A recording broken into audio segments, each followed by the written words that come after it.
Vinnumálastofnun bara fyrir árið eða 2 síðan að setja 1400 hælisleitendur í eitt hverfi í Reykjanesbæ. Og hverjar voru afleiðingarnar? Afleiðingarnar voru þær að rekstraraðili Strætó í sveitarfélaginu þurfti að senda neyðarbréf á bæjaráð sveitarfélagsins þar sem að sagði að ungar stelpur gæti ekki farið í Strætó ásbrúarleiðina. Allt út af því að einhverjir embættismenn hérna í Reykjavík töldu það bara verið í lagi að senda 1400 manns í eitt hverfi. Hvernig dettur mönnum svona í hug? Þetta er eitthvað sem var gert í Reykjanesbæ. Þetta á góð leið til að koma fólki inn í samfélagið. Það sem er að koma í veg fyrir einhverjar rískingar þarna á milli hópa. Og það skiptir engu máli þó þetta virki.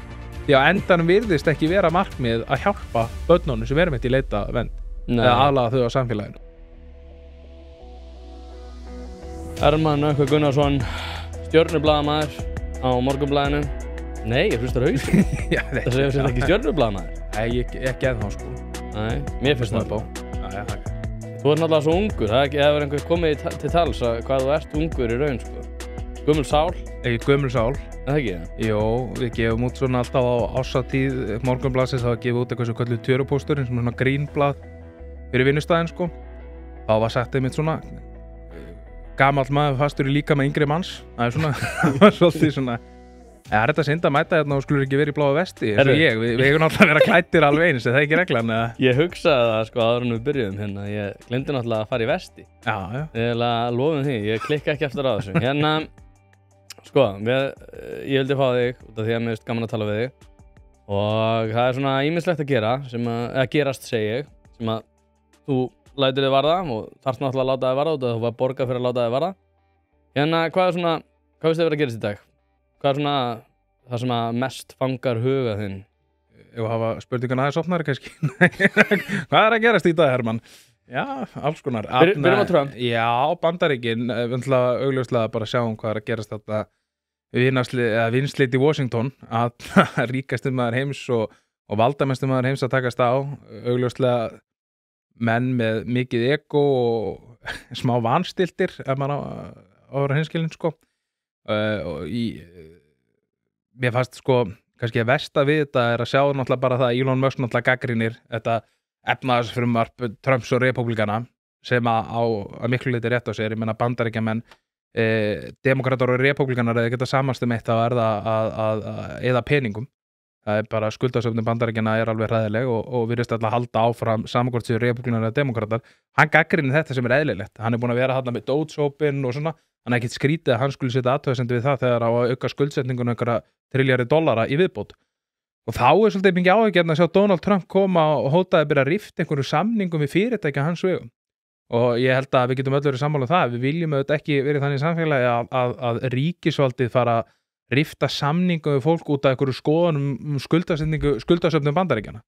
Svona einfalt pólitískt mál. Þó að maður hafa alveg auðvitað heyrt oft að því, ég meina, og Íslandi og svona, ég meina, maður ræði við verktaka og svona aðila sem eru kannski ósáttið við eitthvað sem er að gerast í ákveðnum sveitarfélögum, sko, og eru ósáttið með hvernig stjórnsýslan er og vekja athygli svona hlutum og síðan spyr maður að ræða on record eins og þau segja þessa hluti og það segja, nei, ég er með svo marga samninga við bæinn, ég má ekki vera gagnrýna á. Þannig að það er því miður alveg eitthvað þetta, svona allan að fólki líður eins og það get ekki tjáð sig hreinskilið, gagnvart stjórnvöldum mót. En þetta er náttúrulega, ég meina, þetta er ekkert sjokkerandi að Trump og Musk vil ekki vera að ná saman hérna. Þetta eru tveir, eins og ég segi, menn með risa ego.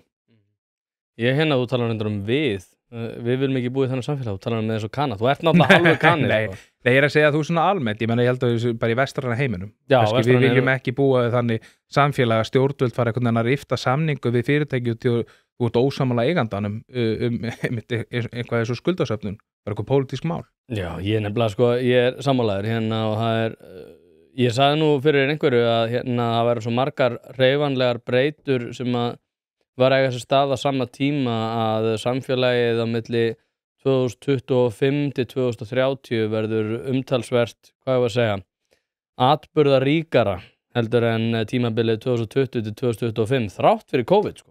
Og ég fullyrði það að það muni verða viðburðaríkara. Og hérna, þetta er einmitt ein ástæðan líka fyrir því að Trump er hann að komin í embætti og er ekki sko hægt að færa rök fyrir því fyrir hægri menn sem kusu Trump í Bandaríkjunum að þeir hafi verið að fíblum er þetta ekki orðið, það ekki bara að fara að viðurkenna það, svolítið svona eins og Hörður Ægjesson myndi segja, það væri mjög einkennilegt fyrir svona hægri sinna efnahags, þá sem að aðhyllast hægri efnahagsstjórn að þeir hafi keypt köttin í sekknum. Ég meina, ef þið voru hafðir að fíblum, ég meina, það var það bara til að þeir voru ekki að horfa á ræðurnar fyrir kosningar, sko. Hann var að tala um það, hann ætlaði að leggja okkur að svakalega tolla og ég skulle viðurkenna það, mér finnst þetta að vera meira en maður kannski hefði búist við. Staðreyndin eru þetta bara svo að hefur hort það sem maður var að segja og kosið að trúa honum, þá ætti ekki neitt að koma ára óvart varandi tollastefnuna sem dæmi. Þannig að hann hefur aldrei verið neitt frjálshyggjumaður á Donald Trump, þannig að það verið skrítið að frjálshyggjumenn hefði haldið að hann ætlaði að fara að reka einhverja frjálshyggjustefnu. Það eru þetta þannig, ef maður horfir á Bandaríkin, hvað voru stærstu málin fyrir kosningar, það voru þetta efnahagsmálin, það sem að hann augljóslega ekki að standa sig neitt sérstaklega vel virðist vera. Síðan voru líka útlendingamálin. Það voru náttúrulega, og það gleymist oft, að það streymdu nokkra milljónir manns ólöglega yfir landamærin undir stjórn demókrata, Joe Bidens, og það var næststærsta kosningamálið í Bandaríkjunum. Og þá verður að horfa, þú veist, ég menna þeir sem að lögðu mest áherslu á útlendingamálið, þeir hljóta að vera mjög sáttir, því að það búið að draga saman rúmlega 99% fjöldi þeirra sem koma ólögu landamærin svona og miðað við upp á kjörtímabils Trumps og miðað við fyrstu mánuði ársins á síðasta ári. Þannig að það er sumt sem að hann er að ná í gegn sem að ég held að kjósendur hans og hægrimenn séu almennt mjög sátti með, og þetta er ekki bara hægrimenn, ég held að útlendingamálin í Bandaríkjunum sýndi sig að langflestir Bandaríkjamenn vildu vísa úr landi glæpamönnum sem voru ólöglega í landinu, sem að verða að gera, en þú veist, efnahagsmálin eru, tollastefnan, hann að fylgja eftir því sem hann sagði og það sem hann lofaði þar var ekkert sérlega gott og niðurstöðunar ekkert sérlega góðar, það er svolítið þannig. Já, þetta verður allavega spennandi, sko, og sérstaklega núna, þegar ég líka verið að fylgjast með háskólamálunum og var náttúrulega þannig sjálfur eins og ég hef fjallað mjög oft í skóla í Bandaríkjunum, þar sem að maður fylgdist með, sko, þessari bara innrætingu, bara heilalausra kennistefna sem að byggja á þessu DEI eða Diversity, Equity, Inclusion, sem náttúrulega allir, þú veist, heyra þetta í dag og þetta náttúrulega bara brandari, en það var ákveðin svona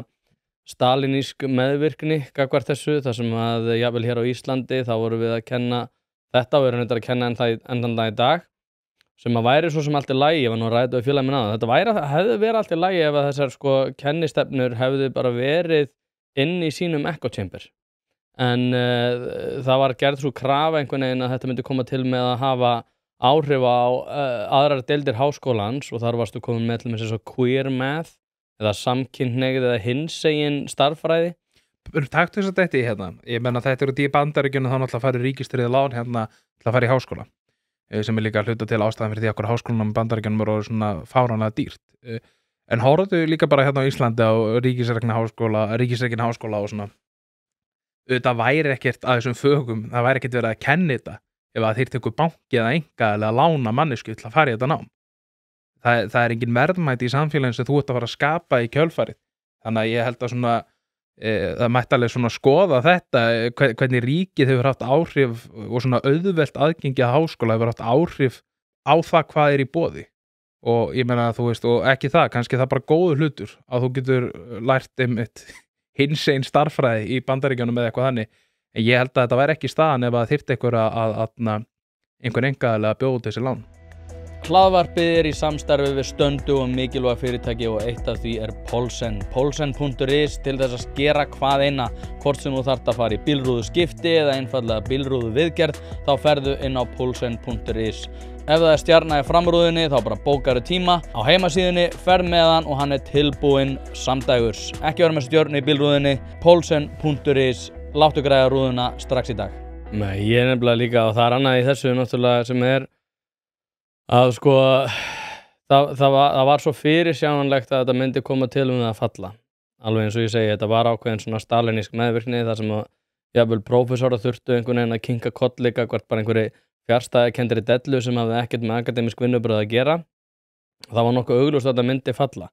En ég eftir á móti tel að fórnarkostnaðurinn af því núna þegar allir Trump er einhvern veginn að taka mjög hart á hinum ýmsu stofnunum Bandaríkjanna sem eru gríðarlega mikilvægar, og ég myndi reynda að færa rök fyrir því að margt af því sem að var til með sér Harvard og Stanford og Yale og öllum þessum háskólum og náttúrulega í samhengi líka við það sem var að gerast í Bretlandseyjum að þessir háskóla voru svo framarlega ekki bara sko út af því að þeim tókst að vinna sér inn það orðspor úr engu, heldur var það orðspor unnið með því að vera fremstir í flokki í því að búa til lífsgæði á heimsvísu. En núna, eins og segið, fórnarkostnaðurinn af því að fólki var tjáð að skynsamlegasta leiðin til þess að kenna allir með sögu væri einhvern veginn að bjaga sannleikan og sannfara fólk að hata eigið land, sko, að hata fólkið sem að var ólíkt varðar kynþátt. Hvítt fólk var einhvern veginn orðið samheiti yfir eitthvað svona sem þú áttir að vera með ákveðin svona bera varhug gagnvart. Jafnvel sko gagnkynhneigt fólk, að gagnkynhneigðar hyggja, þetta er orð sem eru raunverulega til og þetta kallast akademísk fræði. Þá einhvern veginn sá maður sko að það var rosalega fyrirsjáanlegt að þetta myndi koma til með að falla. En fórnarkostnaðurinn aftur á móti að þessar stofnanir, ég til með svo móti eins og Glenn Lári hefur fjallað að já, það er mikið af peningum að fara í þetta, já, það er mikið af sóun, en núna virðist vera sem að sko Trump ætli að sjá til þess að stofnanir muni þurfa að kasta svolítið barninu með baðvatninu, sko. Já, ég svo sem ekki náðu að koma mér nógu ítælið inn í aðgerði Bandaríkjanna gagnvart bandarísku háskólunum, Harvard, ekki Columbia og okkur fleiri.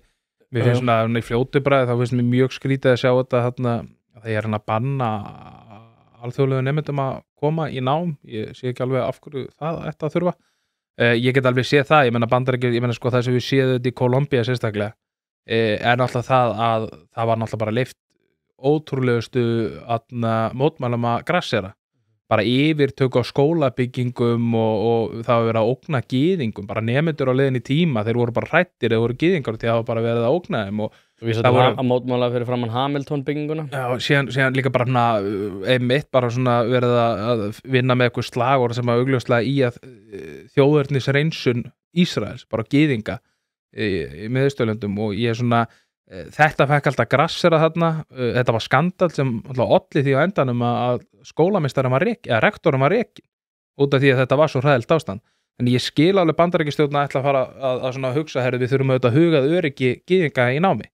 En eins og ég segi, ég hef nú ekki skoðað þessar aðgerðir og ítallega að vita, þú veist, hvort að þetta sé málið eða ekki. Ég get alveg séð, þú veist, að ef að þið ætlaði að leyfa því að viðgangast á skólanum ykkar, að það sé verið að kalla eftir útrýmingu gyðinga, þá ætlum við ekkert að fara að gefa ykkur opinbert fé. Mér finnst það ekkert vera eitthvað endilega óeðlilegt af Bandaríkjastjórn að gera svona amarkosti þegar kemur á svona málum. Síðan þetta bara eins og með allt annað. Þetta svona sem kallað slippery slope. Hvað eru venjuleg mótmæli? Fólk má auðvitað hafa þá skoðuna að Ísrael sé hræðilegt ríki. Það er bara venjulegt og fólk má sjálfsögðu mótmæli. Þannig ég held að þetta sé bara, þau eru svolítið að vanda til verka þarna. Já, og svo kannski ljúkum þessum umræðum hérna þessi mál að þegar ég var þannig kringum 2016, 17, 18 að þá það sem kom mér kannski svona mest á óvart var að þegar maður var inn í þessu umhverfi þá hugsaði ég svo oft einhvern veginn hversu lengi getur land þolað það að bestu háskólar sem eru með þess að þú segir að hluta til ríkisreknir hvernig geta, þú veist, þeir eru ríkisstudd, fá opinbert fjármagn. Já, þeir fá mjög mikið á opinberu fjármagni. Hversu lengi geta þeir kennt nemendur sínum að allt sem að við kemur þeirra ríki og þeirra þjóð sé ógeðslegt og ömurlegt áður en að vera að hafa einhver áhrif. Hversu lengi getur það gengið að, hvað er það, 33% sem eru með einhvers konar háskólamenntun í Bandaríkjunum? Hversu lengi getur verið að keyra á því narratífi að þriðjungi þjóðarinnar sé kennt að allt sem við kemur þínum lifnaðarháttum, þinni þjóð, þinni sögu sé ógeðslegt og allt annað sé rosalega frábært, sko, ekkert sem að alltaf einhverju svona indigenous hugmyndir það hvernig fólk var hérna áður, það var eitthvað rosa fallegt, sko. Lék sér bara í blómónum og svona, þetta var allt frábært fólk bara og nei, ég meina þetta eins og sem ekkert nýtt að nálinni hérna hjá róttæku vinstri öflum, ég meina það virðist vera alltaf slæma sem við gest í vestræna heiminum sé eitthvað sem að vestræna heiminum fann upp á, sko, þegar staðarindin svo að vera líklegast sá staðir sem að batta enda át allt fyrst. Þannig að þetta svona, ég veit ekki hvað veldur því að og það tengist rætt þetta auðvitað áður en það tengist hvort sem að þessir öfgamenn sem að styðja við Palestínu og Hamas þá svona þessir ýktustu auðvitað og hvort sem að það eru mótmæli út af einhverju sem tengist efnahagsmálum eða eitthvað, manni líður alltaf eins og þetta séu sömu mótmælinir manni líður þetta alltaf sama fólkið og maður mætir eitthvað eins og blaðamaður og það eitthvað mótmæli hér og þau snúastu þennan málstað og þau snúastu hinn málstaðin. Þetta bara sama liðið. Jón Gunnarsson kallaði þetta anti-everything fólki. Já, það bara mjög góð lýsing. Þetta mjög mikið að upplópa sama fólkið og það virðist það sem sameiginlegt á bakvið þetta fólk almennt bara með gífurlega andúð á hennum vestrana heimi. Það svona sem þú tengir þetta allt saman á endanum. Þetta fólk sem bara líkar ekkert sérlega vel við hinn vestrana heim og það þá bara skoðun sem þeir eru velkomið að hafa. Það hins vegar ekkert endilega heilbrigtur í samfélagi mitt eins og þú segir að ræta það inn í heila kynslóð af fólki sem gengur í gegnum háskóluna. Nei, það nákvæmlega og þetta mjög áhugaverður punktur sko því að við náttúrulega sama upp á teikningunum hérna. Það sem kannski munur sko, ég kallaður Tóti á móti í vinnunni.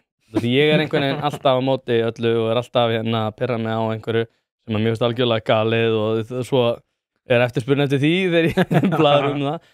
En það sem kannski merkilegt sko að mér finnst við ekki eiga að taka lýðræðislegar stoðir úr sambandi til að ná mínum vilja fram. En það það sem hefur verið svolítið undanfarið, sérstaklega út af því að þú ert talað með þetta fólk sem alltaf, þú ert líka hérna á einhverjum allt öðrum málstað, skilur, sem að, þú veist, manneskjan oft á tíðum hefur ekkert hundsvita á þetta því að hún var rosalega upptekinn að því að vera í síðasta máli sem að hún var rosalega vel inn í líka, en samt ekki. Já. En samt, en eins og segi, grundvöllurinn hefur alltaf verið bara, já, það þetta því að kapitalismin rót alls íls. Og það ástæðan fyrir því að ég svo mikið á móti þessum nýja hlut, sko. En að einhverju leiti þá fær mann til að allavega hugsa að hvort að þú sért einfaldlega að nota þessa málstæði sem pólitískt barefli til þess að koma einhverjum hræðilegum, efnaðislegum þvingunum fram sem engin lýðræðislegu viljaði fyrir hendi. Já, það þar sem engin lýðræðislegu viljaði fyrir hendi, sko. Já, hvort að þessi rótin, maður veit það ekki, ég meina, ég held að það fyrir eitthvað augljóst á þessum mótmál. Já, þetta er auðvitað stór hluti, ég held að auðvitað vitum við það ekki margir kapitalista sem að mæta á þessum mótmál öllsömmul. Þeir í vinnunni. Það geti verið líka, en síðan líka bara, ég held að þetta sé ekki bara efnaðarslegt, ég held að þetta sé líka að einhverju leiti andúð á til dæmis kristnu gildismati sem í vestræna heimi búið að vera ríkjandi og ennþá ríkjandi, ég held að það séu mjög margir sem eru ósáttið við það og vilja kollsteypa því og halda einhvern veginn að ef þú fjarlægir kristna gildismati þá verði bara svona eitthvað, þú veist, en það auðvitað það myndast á bara tómarum sem eitthvað annað mun fylla og það getur verið eins og við sjáum í Bretlandi í sumum bæjum og borgum bara íslamst gildismat og það eru framfarir. Það eru mikla framfarir. Nei, ég menna þetta auðvitað svona, þannig ég held að sé meira en bara kapitalismi, ég held að sé kristnu gildin, ég held að í grunninn það sem við almennt köllum þetta eru vestrænu gildin sem að þessu fólki mislíkar. Já, sko, ég hef samt alveg verið að pæla í þessu út frá svona... En það nýtir sér býtaði bara á lokum, því að ég átti áhugavert viðtal við mannesku hjá Anti-Defamation League kjölfar 7. októbers. Hvenær tókstu það viðtal? Það fór í Moggan fyrir, þetta er eitthvað tíman árið 2023, Já, ok. Og það var áhugaður á punktur, hún sagði, þetta fólk sem á þessum Palestínu mótmælum, það mun nota öll þau gildi sem þið bjóðu upp á, tjáningafrelsið, fyrst og fremst, til þess að endanum kollsteypa þessum gildum. Mér fannst þetta áhugaður lína, ég veit ekki hvort það rétt hjá hann, en mér finnst þetta satt alveg eitthvað litið rétt, ég meina, það ríkir ekki tjáningafrelsi í múslimaríkjum. Þetta það sem að múslimar jafnvel hafa verið að vara vestræna þjóði við, eins og þegar að utanríkisráðherra Sameinuðu arabísku furstadæmanna kemur árið 2017 og segir að helstu ógnir islamista og svona öfgamanna mun koma frá Evrópu en ekki úr frá Arabaríkjum út af því að þið munu segjast skilja Islam betur og þetta verður rosalega frábært og eitthvað. En hann sagði einfaldlega að þetta bara fásinna og það eru fleiri eins og í Jórdaníu sem hafa verið að segja keimlíka hluti, sko, að þegar þú hleypir muslimska bræðralaginu sem búið að ná miklu tangarhaldi víða í Evrópu, að þá þeirri þróun verður ekkert snúið við mjög auðveldlega. Hlaðvarpið í samstarfi við fyrirtæki sem hafa sett svip sinn á íslenska menningu og eitt þeirra eru Bæjarins bestu pylsur. Ég og þú vitum alveg að þegar við fáum okkur pylsu sem ekki frá Bæjarins bestu og þá vildum við að svo væri. Það segir það í orðinu, þetta eru Bæjarins bestu pylsur. Þið vitið það, ég veit það, skellið þessu hlaðvarpi í eyrun, farið á næsta sölustað og kaupið ykkur tvíhleypu ásamt einhverju góðu að drekka. En ég einhvern veginn hef haft smá svona, þegar maður er búin að vera að pæla mikið í þessu og sérstaklega gagnvart svona inngildingu og ákveðnum gildum og nú höfum við verið mjög frjálslyndir varðar klæðaburð kvenna og ég er að spá hvort það sé eitthvað sem að við getum kannski lært varðar klæðaburð kvenna og sérstaklega þá hvort við ættum ekki að vera íhuga hvort að hægt sé að inngilda einhver álíka sjónarmið gagnvart því hversu frjálslynd við ættum í rauninni að vera gagnvart klæðaburð kvenna. Ég vil ekki bara segja það sem þú ert að hugsa, Tóti, eða hvað, ég veit ekki hvað spurning þetta var eiginlega. Þetta er bara brandar sem við langar hvað þetta segja, þú verður farin að í eitthvað svona Frakklandsbann á einum tíma svona sem myndir banna eitthvað, nei, hvort þið myndir fá konur til þess að klæða sig eins og það er bara umburðarlyndi. Já, nákvæmlega. Nei, þetta er útlendingamálin eru auðvitað risamál og mér finnst áhugavert við þetta að þó að vissulega við séum ekki að taka á móti jafn mörgum hælisleitendum við gerum fyrir 2 árum að þá sjáum við það í Evrópu að umræðan mun halda áfram að vaxa þráttur að fækki hælisleitendum bara út af fólkinu sem fyrir er komið. Ég held að við séum að sjá það í Íslandi, ég meina það verður þessi mótmæli þarna Ísland þvert á flokka daginn, ekki séð svona mótmæli held ég hingað til, séðan á að búa allir annara mótmæla. Það verður miklu meira pepper, ég var í vörklass áðan. Það var bara nokkrir einhver svona guttar úr atvinnulífinu sem sagði bara já, ég þorði ekkert að mæta hana síðast ég held ég er bara með einhverjum en ég meina ef það verður einhverju 1000 þá get ég að láta sjá mig, ég mæti bara með einhver yfirvararskegg.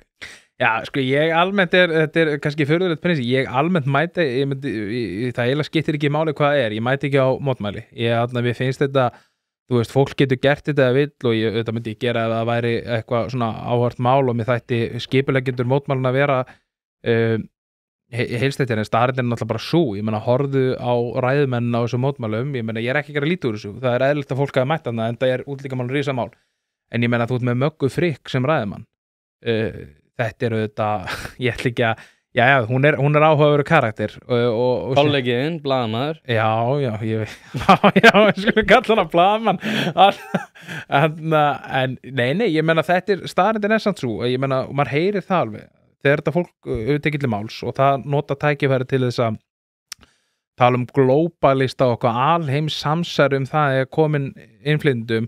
Ég er bara það einfaldur, ég segi bara Ísland getur bara tekið þessi mál í eigin hendur.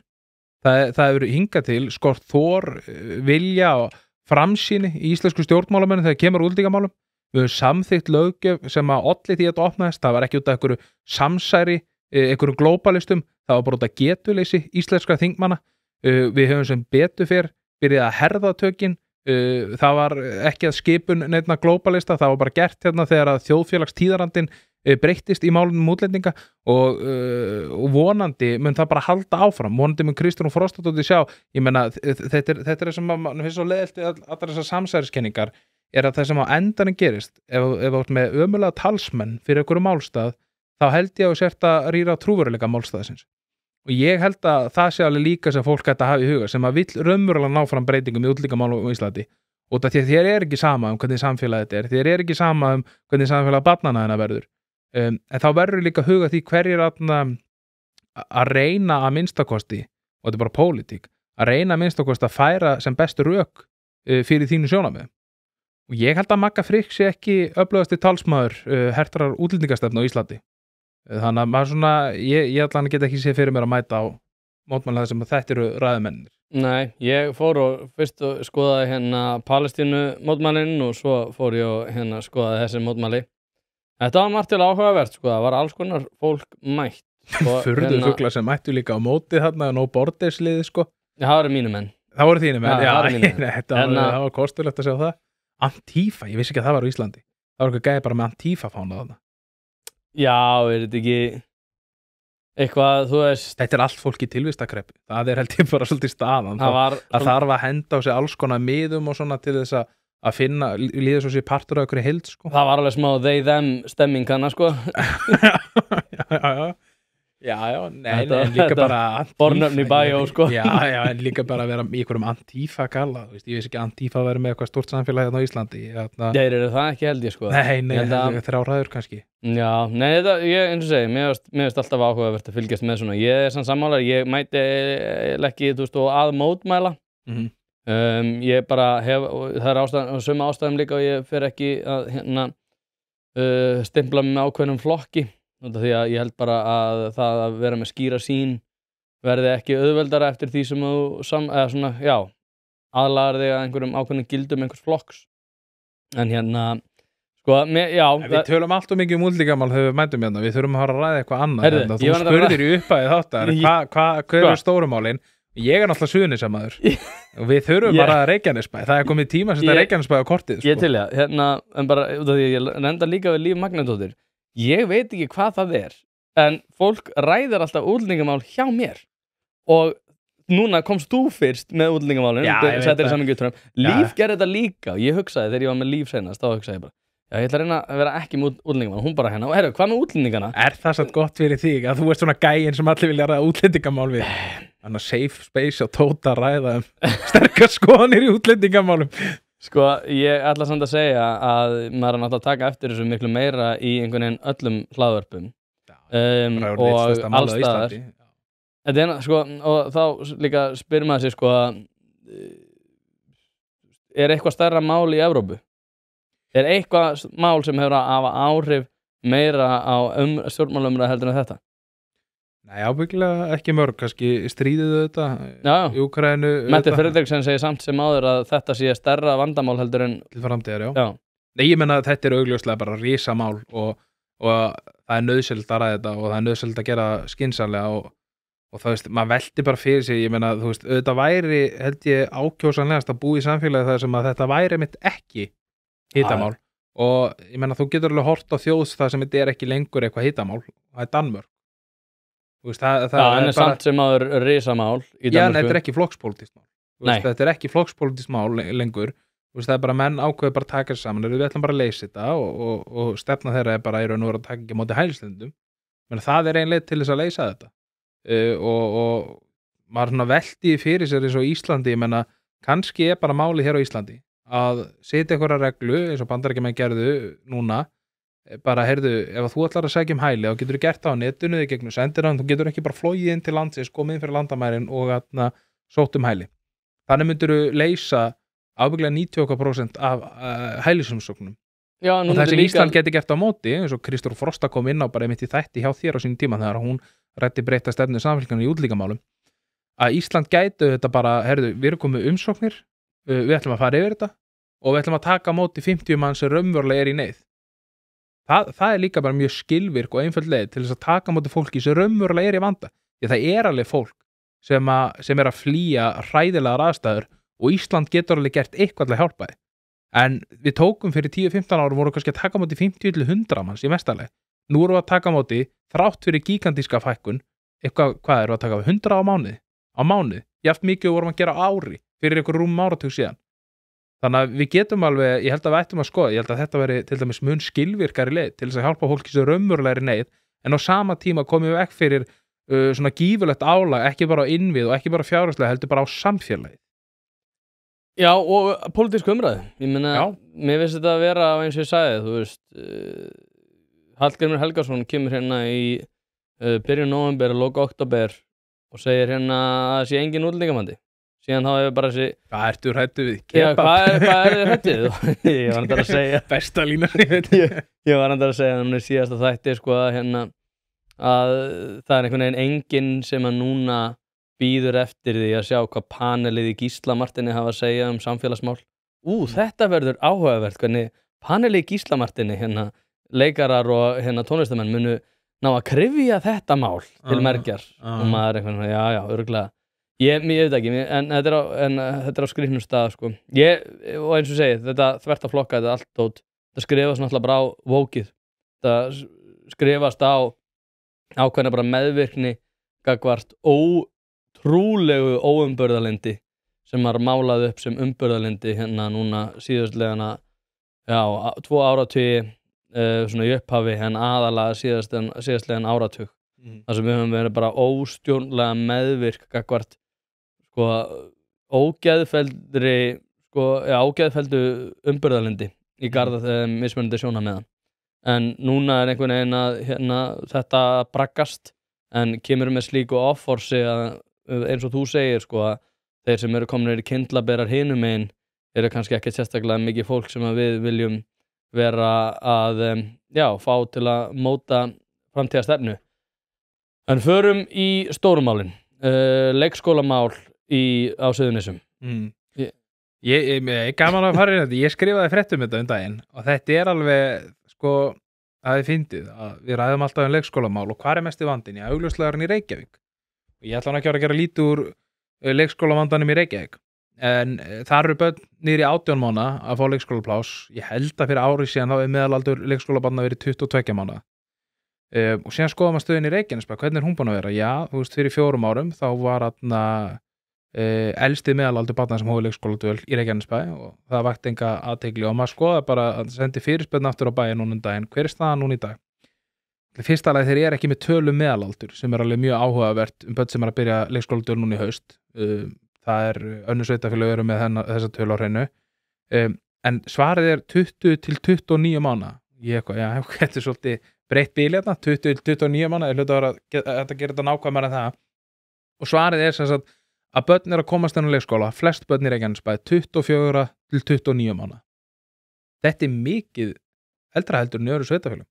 Í Mosó 12 mánaða eldri, Kópavogur að taka börn í 14 mánaða, Reykjavík í 18 mánaða og mér finnst svo áhugavert hvað þetta hefur vakið litla athygli þessi staða. Það var sko fólk í Ráðhúsi Reykjavíkur með 18 mánaða börn, bara hvað í gangi? Ég meina, og síðan náttúrulega Almar bæjarstjóri Garðabæjar virðist bara að vera mættur á fæðingadeildin að taka á móti börnum hann, það eru að fara 8 mánaða en okkur að dvöl og maður alveg, já sælir. Og síðan á sama tíma eru börn bara komin á fermingaraldur í Reykjanesbæ þegar eru loksins að komast inn á leikskóla.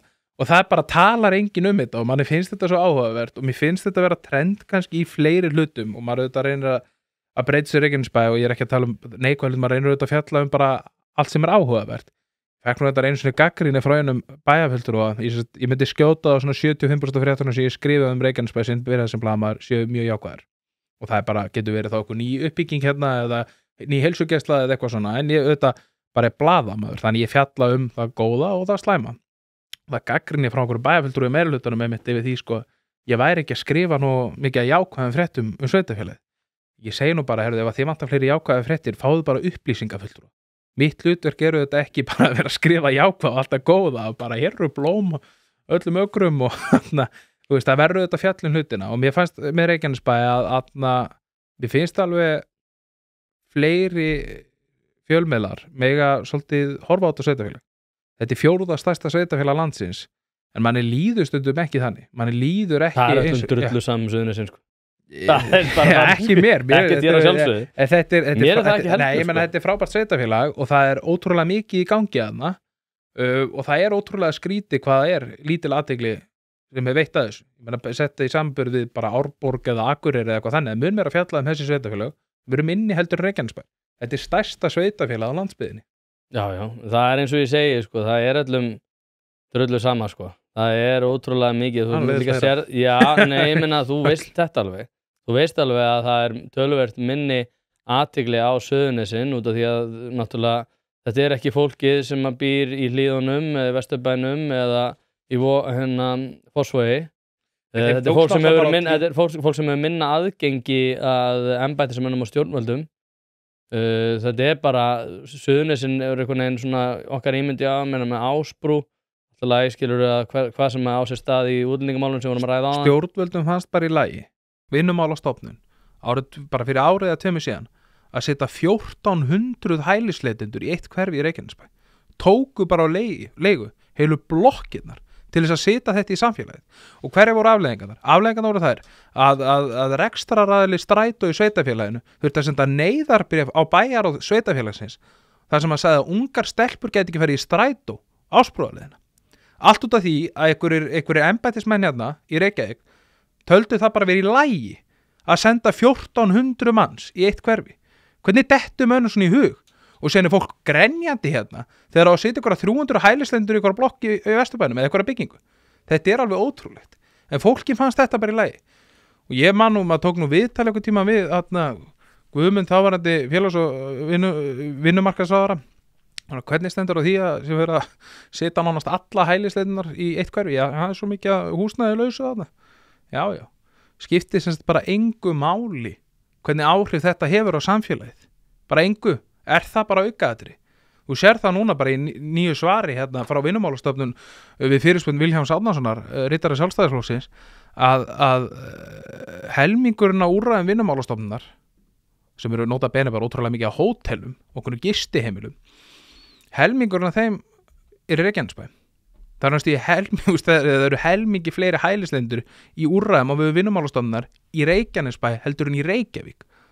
Við erum ekki að tala með höfðatölu, við erum að tala bara fjölda. Reykjavík 7-falt fjölmennara sveitafélag en Reykjanesbær. En þetta, ég meina kannski rétt þau, kannski sem drullu sama, en mér ekki sama. Og ég efast að fólkinu sveitafélaginu sé sama. Þannig að mér finnst það svona, en ég reyndar til þess að draga þetta niður og gera þetta jákvæðara, það auðvitað búið að fækka verulega hælisleitendum í sveitafélaginu, alveg verulega, og það hefur haft mjög góð áhrif á samfélagið að létta undan þessum innviðum. Hlaðvarpið í samstarfi við fyrirtæki sem að veita úrvalsþjónustu og eitt af þeim alvöru bón. Við skulum bara vera hreinskilin, ef þér þykir vænt bíliðin þá lætur þú gera þetta almennilega og það nákvæmlega sem alvöru bón gerir. Ferð með bíliðin, hvort sem það eru alþrif, djúphreinsun, mössun eða hvað eina, þá skellur þér á alvöru bón og lætur degra við bíliðin. Farðu inn á vefsíðuna og tryggðu þér 10 tíma klippikort, þá þarftu bara ekkert að vera að pæla í þessu. Alvöru bón, kíkið á þetta, þið verðið ekki fyrir vonbrigðum. Já, það er líka svona, við pælum í þessu, núna húsnæðisvandi einhvern veginn alls staðar og húsnæðismálin einhvern veginn í klessu, þetta á allt einhvern veginn að byggjast einhvern borgarlínu og það bara einhvern veginn rosalega mikið þrengt, en svo líka náttúrulega búið að vera rosalega mikið núna Grindavík náttúrulega búin að verða óbyggileg, en einhverju vilja meina að það sé ekkert mál að búa og fleira þar fram til götunum. Ég gerum ekki alveg grein fyrir hver staðan nákvæmlega því Það húsnæðisvandamál líka á Reykjanesinu. Já, ég meina, það var náttúrulega húsnæðis- og mannvirkjastofnun var að birta núna bara hvernig fasteignamati fyrir næsta ár og það hækkar 12,% í Reykjanesbæ. Auðvitað mikið flutningu fólks út að Grindavík, en við sjáum að líka bara að það eru auðvitað mikið af fólki frá höfuðborgarsvæðinu að flytja á landsbyggðina.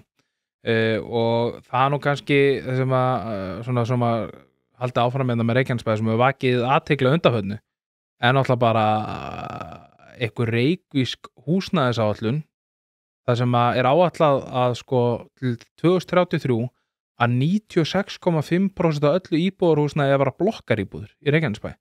Ég einhvern veginn svona bara þegar maður las fyrst bara einhverja greinar þetta, maður var alveg bara býtu, þetta getur ekki verið að þetta sé Reykjanesbær. Þetta náttúrulega bara dreifbýlt samfélag og bara ekki samfélag sem að byggist upp á blokkum eins og Reykjavík.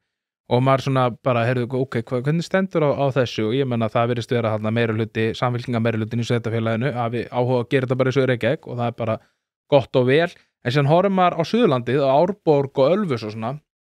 Hvað menn að gera þar? Þeir segja að fólk sem er að koma úr höfuðborgarsvæðinu, þessi eftirspundi sérbíli. Raðhús, parhús, einbýlishús. Þannig að maður svona velti fyrir sér ef þau samfélög ætla að byggja upp sveitarfélög sér þannig með því að vera með blandaða byggð í jafnvægi. Af hverju er Reykjanesbær þá að lendi því að nánast 100% af öllu íbúðarhúsnæði sem á að byggja í sveitarfélaginu er að vera blokkaríbúður? Er þetta eitthvað sem ætlar að stuðla að fjölbreyttri íbúðarsamsetningu? Á þetta eftir að stuðla að hækkun tekna í sveitarfélaginu sem er rísavandamál í sveitarfélaginu? Bara stór ef að það. En þetta mál einhvern veginn virðist hafa bara einhvern veginn runnið í gegn, vakti enga athygli á meðan þetta var í gangi á hann og samþykkt, það var bara í kjölfari þegar Vilhjálmur Árnason ákvað að vekja athygli á þessu og síðan einhverju fleiri bæjarbúar að byrja að skrifa þetta og eitthvað svona. En þetta er svolítið svona sláandi að þetta skulle vera framtíðarsýn. 96% blokkaríbúðir. Já, ég var með Sigurð Stefánsson núna nýlega, það sem við vorum að tala húsnæðisuppbyggingu og hvernig það er að vera þróunaraðili á mismunandi byggðakjörnum og var að tala við iðnaðarmann daginn og hann var reyndar ekki að tala bara húsnæðisuppbyggingu, þetta er önnur verkefni, að það bara vill eiginlega vinna fyrir Reykjavíkurborg lengur út af því að það er bara svo ótrúlega erfitt, þau eru svo ótrúlega svifasein og það er erfitt að fá greitt og það er margt sem bara einhvern veginn er að að hans sögn. Ég get náttúrulega ekki fullir það, ég hef ekki verið í því einhverja þróunarverkefni svona, en ég pæli í þessu út að ég var nefnilega þetta viðtal við Sigur Stefánsson sem hefur fengið mikil athygli og fekk mjög mörg skilaboð mitt að fólk var ánægt með það viðtalana ef að fólk vil fara svo dýptina í húsnæðisuppbyggingu að mæli með að hlusta á það. Hann sagði mitt sko að samsetning íbúða væri ekki að mæta eftirspurn og að fjölskyldumynstri hefði breyst og fleira þar fram til göttunum. Það var eitt sem ég hugsaði þegar það var verið að ræða þessi mál. Það sem mitt var að tala um það eru fleiri litlar einingar og litlar blokkaríbúðir. Þá hugsaði ég bara, ok, sko fæðingatíðni hefur verið svona upp á pallborðinu. Erum við í alvörinni bara svona einhvern veginn komin á þann stað að við erum búin að gefast upp á svona fjölbreyttu fjölskyldumynstri svo mikið að við ætlum ekki svona búa til húsnæði þar sem þú getur verið með það að segja öðruvísi fjölskyldumynstur þar sem að kannski fólk með 3 til 4 til 5 börn jafnvel. Ég svo sem veit það ekki en ég held líka bara að það sem áhugavert að þetta alltaf annarkvort í ökli eða eyra. Það bara, við ætlum að vera með einhverjar blokkir sem eru risastórar í einhverju litlu sveitafélagi eða við ætlum að vera með 2 hæða einbýlishús. Maður velti bara fyrir sig og keyrir í gegnum mjög falleg hverfi í mörgum sveitafélagum sem að þú ert með svona hálfgerð svona, ég veit ekki hvernig maður á að lýsa en þetta svona hálfgerð svona ömmu einbýlishús. Þetta svona pínlítil einbýlishús með fallegum garði og maður velti fyrir sig, ég meina, ekki hægt að byggja einbýlishús sem eru 140 fermetrar, 150 raðhús, parhús, að minnst ákvæmst ekki hægt að bjóða út lóðir fyrir þetta. Láta það reyna að þetta sé annarkvort einmitt fjölbýli eða 2 hæða einbýli. Það hlýtur að vera hægt að vera með meiri fjölbreytni í íbúðakostum. Svo líka bara húsarinn ljótari. Það alveg magna. Gunnar bara það einhvern tíma við mig. Nema á Selfossi, miðbæri Selfoss náttúrulega bara já, hann gullfallegur. Hann geggjaður í íslensku list. Gunnar Smári kom í viðtal 2019 þegar að ég bjó í Efstaleiti á nýja rúfreitnum sem ég reyndar, var ánægður með sko. Mér varst mjög næs að búa hana. En hann sagði, þú býr í ljótu húsi og ég hugsaði svona það er ekkert svakalega vitlaust sko. Þetta svona gráir kassar. Þetta er svolítið áhugavert sko, út af því að ég tekur nú fram sko með fjölbýlum, ég er svona meira vísi maður hefur séð uppbyggingu á sumum fjölbýlum og það er alltaf að sýna dæmum í inninerg sem maður eiginlega bara svolítið. Eru þeir stengra og leðilega og flöt? Já, það er svona stengra og svona dökkrauð og það er einhvern veginn rættið. Hlaðvarpið í samstarfi við fyrirtæki sem hafa reynst mér vel og eitt af þeim er Happy Hydrate. Happy Hydrate veitir þér öll þau steinefni sem þú nauðsynlega þarft á að halda. Ég var alltaf skeptískur á það hvort það væri gott yfir höfuð að vera að taka einhvers konar viðbótarefni en eftir að ég byrjaði að nota Happy Hydrate hef ég einfaldlega orðið betri maður. Mér líður betur, kem meira í verk og dagurinn verður einfaldlega betri. Þetta er dagskammtur af C-vítamini, engin gervisykur, dregur úr þreytu, inniheldur nauðsynleg vítamin og bara heilt yfir frábært. Því mæli ég eindregið með því að þið notið Happy Hydrate og skál fyrir því.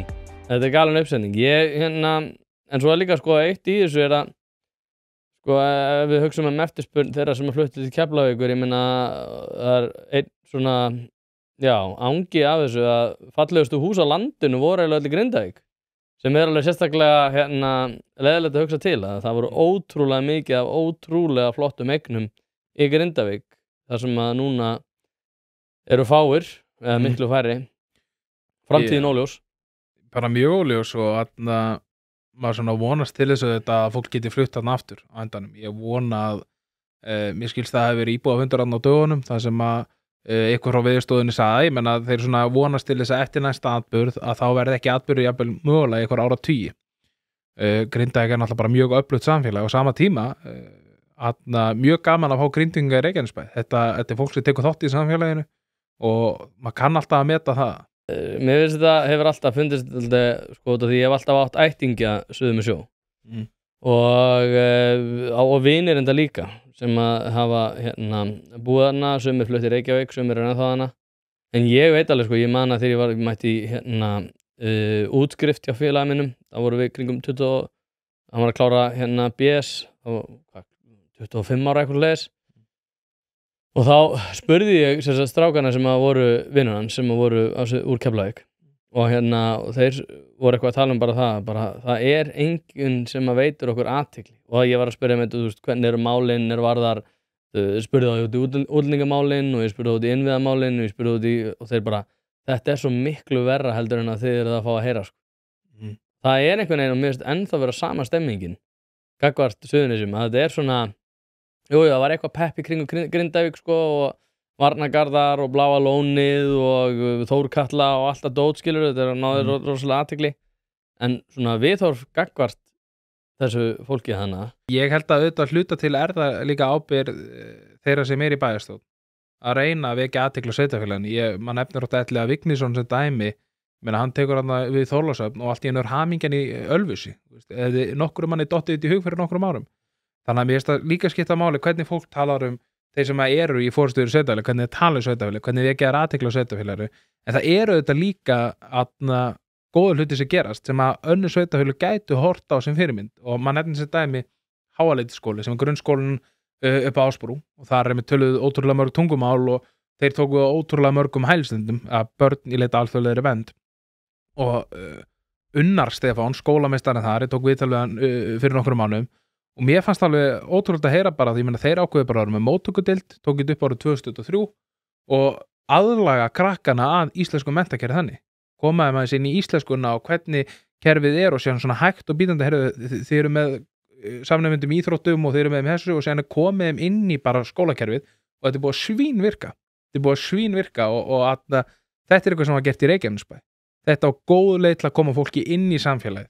Það sem að þetta komið veg fyrir einmitt einhverjar rískingar þarna á milli hópa og þetta á borið undir eitthvað hjá mentasviðin í Reykjavík og það einmitt bara, nei, þetta færi gegn skólan aðgreiningar það bara og það skiptir engu máli þótt að virki því að endanum virðist ekki vera markmið að hjálpa börnunum sem mitt í leita vernd eða aðlaga þau á samfélaginu. Það svo mikið að veislu fólki inn í ýmsum stofnunum inn í Reykjavík, sko, og maður einhvern veginn, sko, eins og það segir þannig að þegar maður umræður Kveikjum neistan, sko, sem með, þú veist, 100% track record að bæta getu barna til þess að vera stakk búin til þess að lesa og skrifa eftir grunnskóla og það bara eitthvað fólk sem bara, nei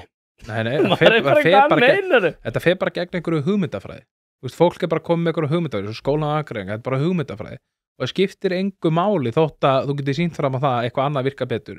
Þetta fólk bara selt á sinni hugmyndafræði. Já, þetta líka, sko, þú veist, þetta sorglegt, sko. Það eins og að vera bara með einhverja veðmálaþjónustu og það kemur bara manneski með miða og búin að tapa 7-2 og hún bara, ég vann bara mín miði sýnir fram á það við unum og ég bara, nei, þú sérð á skorborðinu, skilurðu, tölunar eru þarna. Þú tapaðir, þú getur ekki fengið vinningin, skilurðu, þú tapaðir. Þau eru bara, jú, ég bara heimta það að þið hlustuðu á mig og það sem versta að þau eru með ákvörðunarvaldi í því að geta tekið bara, já, nei, Kveikjum neistan Hermundur Sigmundsson bara eitthvað svo óþolandi og leiðilegur og Jón Pétur Símsen að sturta í sig einhverju hundasafti og þannig að við ætlum bara að geta hlusta á þetta fólk. Þetta svo skrítin. Hvað eru samt sveitarfélögin að gera til þess að breyta? Ég menna, í Eyjum það bara Íris Róbertsdóttir og nákvæðu bara að taka skarið og, herðu, nú ætlum við að breyta einhverju fæst stuðning sjálfstæðismanna og minni hluta þarna, en það eru allir sammála um þetta, sveitarstjórnarstigið ákveður þetta. Af hverju eru, ég meina, það sveitarstjórnarstigið í Reykjavík náttúrulega vandinn, sko. Það alltaf rísa vandi. Kristrún ekki búin að takast að sturta út fólkinu þar, sko. Já, en eru þeir sem eru sömu skoðunar varandi menntamálin, það þurfa að breyta einhverju, eru þeir að standa sig á sveitarstjórnarstiginu alls staðar? Ég veit að í Kópavogi verið að gera eitthvað, en, þú veist, ég bara veit það ekki, ég hreinlega bara velti upp fyrir mér, ég hef ekki... Það bara svo margt ábótavant, en ég meina, þú veist, svo náttúrulega langvinsalasti stjórnmálamaður Suðurnesjanna, sem vinsalasti stjórnmálamaðurinn í Keflavík, Ásthildur Lóa, hún hlýtur... Aldrei búið í Suðurkjördæmi? Nei, hún vinsalasti stjórnmálamaður í Suðurkjördæmi. Já, ég veit ekki með að... Hvað meinar þú? Hún það? Nei, getur ekki neita fyrir það. Hún vann síðustu kosningar. Já. Nei, sko, það var að koma könnun hjá Gallup núna mánaðamótin og það var brotið, ég sá Víkufréttir greindu frá þessu Eyjafréttir að það var samkvæmt í Suðurkjördæmi, þá var Sjálfstæðisflokkurinn stærsti flokkurinn, þannig að Guðrún væntanlega vinsælasti stjórnmálamaðurinn. Ásthildur Lóa var komin í 12, Flokkur fólksins komin í 12%, þannig að þeir eru búin að hrynja í kjördæminu frá kosningum. Það alveg að krifja, ef fólk vil krifja svolítið, ég menna, þú veist, niðurstöðunar í Suðurkjördæmi, þá eru þær áhugaverðar. Ekki síst fyrir það leiti, menn á benda á að fylgistap flokksins í Suðurkjördæmi var tiltölulega lítið samanborið hvernig það var til dæmis í Reykjavík Suður og í Suðvesturkjördæmi, það var mest þar. Og síðan það líka bara svona, til að skilja Suðurkjördæmi, hef ég oft reynt að útskýra fyrir fólki, að þetta náttúrulega í grunninn bara mjög íhaldsamt kjördæmi. Vinstri flokkar þrífast illa þarna og fólk sem kaus flokk fólksins voru ekki einhverjir vinstri menn. Ég held að mikið af þessu fólki að vera fólk sem hefur kosið Sjálfstæðisflokkin. Ásmundur Friðriksson sem var áður í 3. sætinu ekki í 3. sætinu áfram þarna í þessum kosningum og það tekur við Ingveldur Anna og ég held að Ásmundur Friðriksson hafi til dæmis verið mun betri til að höfða til kjósenda flokk fólksins í þessu kosningum og það vita það allir, þetta er svona menn sem tala sín á milli og eru múin að skoða þetta, þeir vita það alveg að það voru sjálfstæðismenn töpuðu mörgum atkvæðum til flokk fólksins einmitt út í að mikið af þessum kjósendum töldu sig að hafa baráttumann í Ásmundur Friðrikssoni og hann var ekki lengur í baráttusætinu. Nei, ég nefnilega sko, ég hef mikið talað þetta með Ása Friðriks sko, að hann var náttúrulega algjört glabræði að vera að sparka honum út, þannig að þegar Sjálfstæðisflokkurinn gerði það. Og það er náttúrulega sko, við þurfum aðeins að skilja aðstæður, það er náttúrulega kjördæmisþing sem á sér stað. Og það er þannig að þú ert með 1 frambjóðandi á Suðurlandinu, Ingveldu og síðan með 2 frambjóðandi frá Suðurnesjum. Og það er þannig, hvort sem mönnum líkar að betur að vera, að það skiptist oft upp þannig í Suðurkjördæmi, í prókjörum og eins og núna í kjördæmisþinginu, að Sunnlendingar kjósa Sunnlendinga og Suðurnesjamenn kjósa Suðurnesjamenn. Það er þetta ekki alfæri við en það á í stórunleita við. Ásmundur Friðriksson tapar þarna með 9 atkvæðum og Birgir Þórarins fær held ég ef ég man rétt 21 atkvæði. Þannig að það má alveg velta af öngum og það er bara eiginlega gefið. Hefði Birgir Þórarinsson ekki verið í framboði það hefði Ásmundur Friðriksson unnið á þessu kjördæmisþingi. Já, eins og segi, hann gerði það ekki. Nei. Og hérna, það sem var náttúrulega gott við hann var að hann keyrði náttúrulega milli erindar á kostnaðarskattgreiðenda, banku upp á öllum. Og sko, ég held að Suðurnesjamenn bara beri ákveðna virðingu fyrir svona vinnubröðum, að sé bara skilur mætt til þín bankað upp á og það er náttúrulega það sem Ásta Lóa var að gera með þess að eftir hún var ráðherra. Þá var hann að banka upp á fólki með þess að síðla kvöld sko. Reyndar ekki í Suðurkjördæmi held ég. Nei, ég er hún hefur bara ennþá verið í kosningabaráttu. Já, nákvæmlega. Já, meikar alveg sens svona að vera á höfuðborgarsvæðinni í kosningabaráttu því ekki var hún í Suðurkjördæmi. Það verið svona, ef maður skoðar þetta allt svona í heild sinni, það held að hafi ekki verið kosningamiðstöð á flokki fólksins í Suðurkjördæmi. Nei, alveg. Nei. Samstærstir. Nei, þetta er ennbla ótrúlegt sko, ég menna það var alveg bara fólk sem var, hvernig ætlar að kjósa? Já, ætla að kjósa hann Ingu. Það var að kjósa Ingu Sæland náttúrulega bara, alveg svo með samfylkinguna. Hversu margir heldur að kjósa samfylkinguna út af Kristrún og Frosta? Auðvitað fjöldi fólks, auðvitað, það er bara þannig að þú ert með sterka leiðtoga sem að Inga Sæland svo sannarlega að þá mun það ná langt út fyrir hennar eigin kjördæmi. Já, hún er andlitið á flokknum, augljóslega mun það skila. Ég held að við skila miklu í Suðurkjördæmi.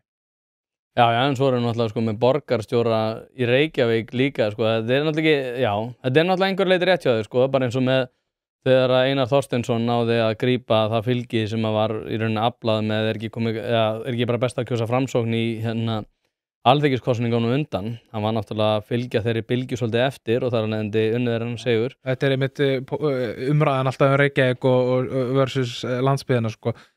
Gleymist oft með Framsókn í Reykjavík að þetta er auðvitað ekki bara einhver Reykjavík, Framsókn græðir ekkert bara í Reykjavík, þeir stækka við sér nánast allstaðar annars staðar á landinu, það er bara Framsókn að bylgja í landinu. Einar Þorsteinsson var öflugur frambjóðandi og eflaust á mikið hrós skilið af þessu fylgi en stór hluta þessu var líka bara það var Framsóknar stemming og það var ekki í Reykjavík bara, það var allstaðar virtist vera. Framsóknarflokkur fór í Reykjanesbæ upp í 22,% flokkur sem ætti undir eðlilegum kringumstæðum að vera kannski með 12-15. Þannig að bara svona fínt að nefna þetta sko. Já, svo erum við með Heiðbjörg Hilmisdóttur sem að ég held og ég get eiginlega fullyrta að enginn hafi farið inn í kjörklefa og hugsað í dag kýs ég Heiðbjörg Hilmisdóttur. En samt er hún borgarstjóri Reykjavík. Það er strategísk snilld. Þú náttúrulega heldur þið fram að þetta sé klókasti stjórnmálamaður Íslands, eða ekki? Ég held því ekkert fram, það er bara staðreyndar að tala sínu máli. Menna hver annar hefur orðið borgarstjóri án þess að fá atkvæða bak við sig? Ég er náttúrulega oddvitinn hættir, það er náttúrulega kannski Já, en hún hlýtur að hafa að vita það. Hún hefur ótrúlega klókur stjórnmálamaður á ýmsa vegu, sko. Hún mjög uppátækjasöm í því að svona halda ákveðnu narratífi, sko. Hún er mjög sterk innanflokks eða maður heyrt. Já, alveg gríðarlega sterk. Mér man eftir því þegar hún sigraði Helguvölu í varaformannin á sínu tíma og þá eiginlega maður vissi valla hver hún, ég hafði reynda verið að fylgjast með henni frá því árið 2018 þegar hún sagði að braggamálið sem var reyndar að rannsaka afglöp samfylkingarinnar að hún hafi verið að heyra í innri rannsóknarnefnd sem var að rannsaka sérst þau og hún hafi verið að hringja í þau og spyrja hvernig rannsóknin gengi og sem náttúrulega tjáði henni að rannsóknin gengi vel og maður velti fyrir sig hvað það þýðir að rannsóknin gangi vel þegar það verið að rannsaka þig en hérna sem var alveg magna dæmi hún var þannig í viðtalið með Eyþór Arnaldsinni sko, minnum á Stöð 2 eða RÚV, ég man ekki hvort. Gleymiði seint þegar sko var þetta meirihluta í borginni. Ég held að ég var að taka viðtölu fólkjana en ég búið að mynda meirihlutan, ég held að ég hef spurt þarna 8 flokks fólksins eða eitthvað, hvað svona fyrsta verkefni sem ég ætla að ráðast í? Já, það að finna hérna nýtt pláss fyrir hjólhýsabyggðina. Ég held þetta lýsi bara ástandin í Reykjavík og ásýnd sveitafélagsins að það bara, þetta fyrsta málið bara og ég Var það heit kartafla þannig? Nei, ég átta mig ekki á því en maður var svona, það getur ekki verið en ég átta mig ekki á því bara hvernig þetta gæti verið bara fyrsta forgangsmál að finna nýtt pláss fyrir hjólhýsabyggðina maður bara þetta getur ekki verið að þessi meirihluti haldi velli í næstu kosningum ef þetta verið forgangsröðinu sko. Þess að veit ég ekkert hvort þeir hafi fundið nýtt pláss fyrir hjólhýsabyggðina, hvort þessi búið að gera það eða ekki Nei, já, hvernig fór það? Ekki græna grunn, ég ætti nú að fylgja því eftir eða þetta nú að tjekka því ég finnst Reykjavík og pólitík vera svona ekki segja leiðilega en hún er áhugaverð það er svona margi vinklar á henni Það er áhugaverð leið til að segja leiðilegt sko. Það er svona margi vinklar á henni og alls konar mál og nei, það eru þetta sömur risamál sem eru þetta bara þéttingarmál og eitthvað svona sem er áhugavert að fylgjast með stundum er þetta líka bara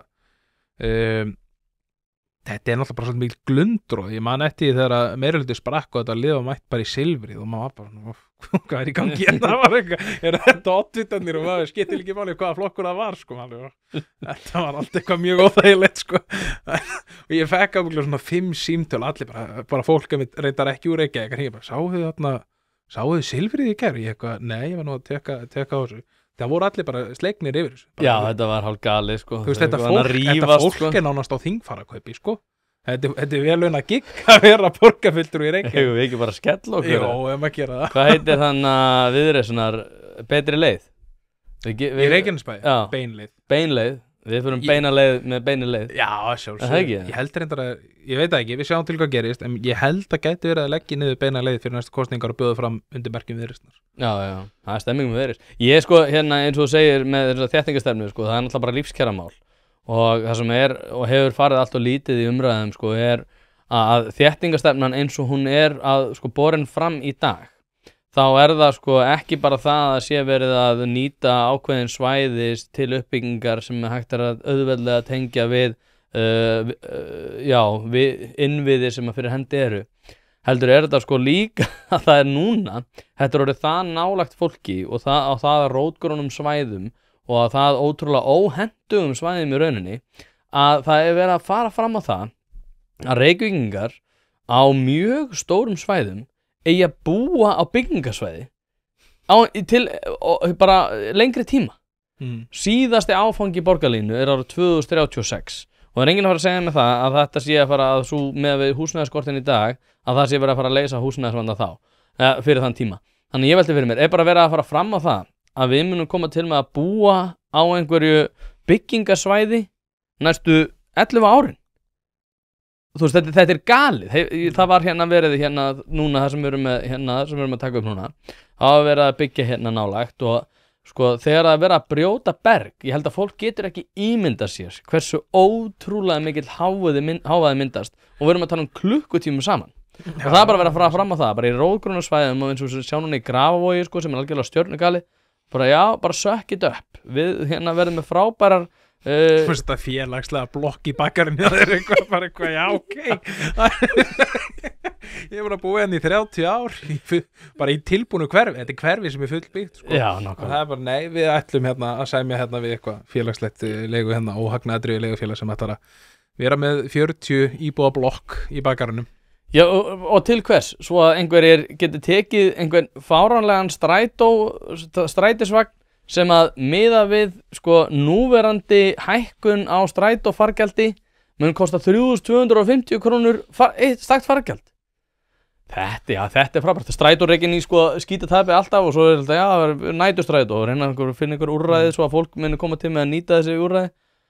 Já, nei, það ekki hægt að, í Mjóddin keyptur öryggisverðir sem að þarf að eyða milljónum. 4 milljónir á mánuði sem strætó að reyða. Ég var í sjokk, ég bara, já. Og svo bara, þetta lagast allt borgarlínun kemur. Nei, sett svona í alvörunni tala, pældi þarna eitthvað kona sem að lappa bara eitthvað úr strætó og hún var bara múrstein í andlitið. Ég meina þetta bara ótrúlega fréttir sem að berast þarna.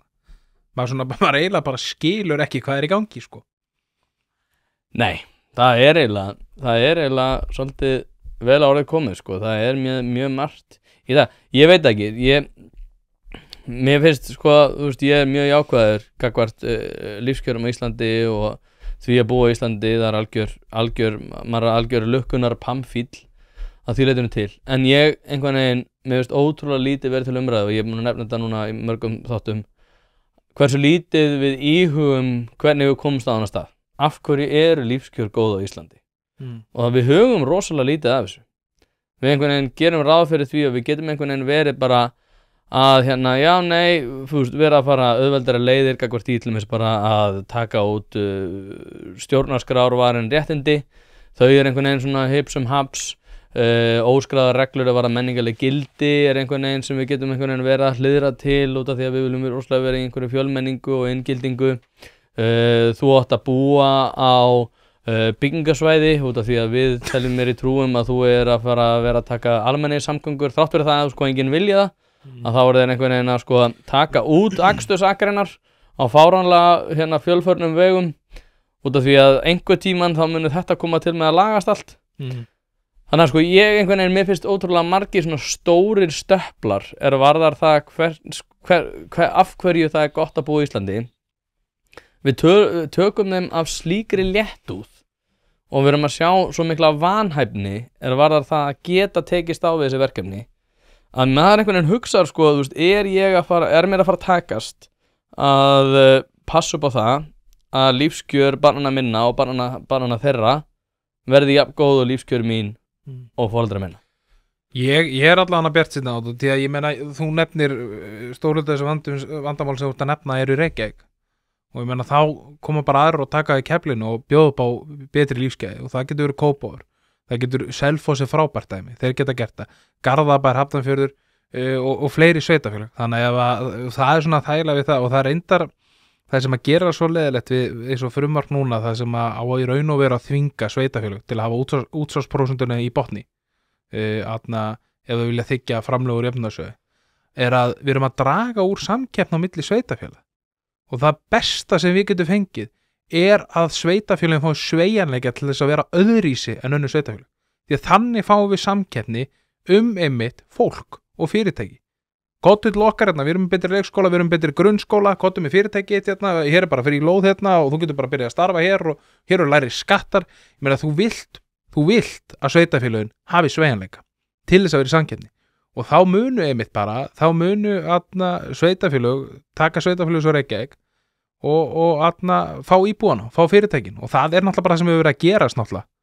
Var þetta Reykjavík, ég meina fyrirtæki að fara í Hafnarfjörð og svona það fjölgar ekki, ég meina, var ekki áhuga statistík einhvern tímann byrjun ás, ég meina, það í raun og veru ekkert búið að fjölga Íslendingum í Reykjavík.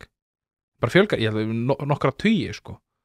Á meðan náttúrulega fjölgi öðru sveitafélögum. Fólk velur bara að fara, ég meina, maður nú bara nákomin aðlegi í fjölskyldunni sem að ákvaða að flytja núna nýverið úr Reykjavík í Garðabæ og þau gátu ekki fengið leikskólapláss í Reykjavík. Þannig að fólk velur þá bara að kjósa með fótunum í raun og veru, að fara bara eitthvað annað. Já, ég er búin að vera að hugsa þetta mikið sko, hvort að mann langi að flytja eitthvað og ég ætla að láta það svolítið ráðast á næstu sveitarstjórnarkosningum sko. Og ég ekki grínast sko. Kemur bara í Reykjanesbæ? Sjáum til, það verið alltaf, ég get kannski fengið einhverja flotta blokkaregn þannig.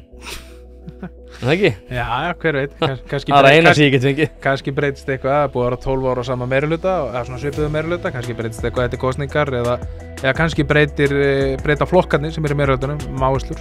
Við sjáum til. Hermann Nökkvi Gunnarsson, þetta var mjög skemmtilegt. Þetta var stór skemmtilegt. Takk aðeinslega, þangað til næst. Já, takk.